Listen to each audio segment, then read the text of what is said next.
আসসালামু আলাইকুম। ভোর সকাল ৬টা বাজে।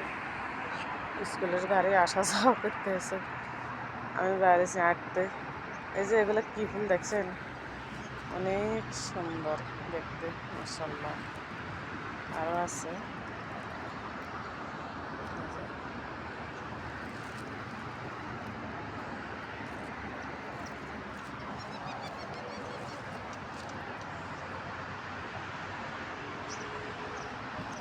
এগুলো হলে আমরা কই যে সুয়ো পাতা কই, কেউ কেউ মেটো পাতা কই।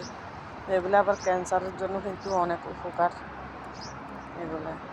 এগুলা লাল হয়ে যায়, এটা কিন্তু জাতি দেয় না, এটা বেজাতি দেয়। আর একটা আছে সেটা লাল হয়ে যায়। এইগুলার চামড়াটা তুলে জাল দিয়ে খাইলে ভালো, পাকলে আর কি। আর আবার এটারও শুকায় শুকায় তারপরে চা বানায় খায়, এটা অনেক উপকার। আর সকাল করে আপনাদেরকে ফুলের শুভেচ্ছা দিলাম। সবাই ভালো থাকিয়েন।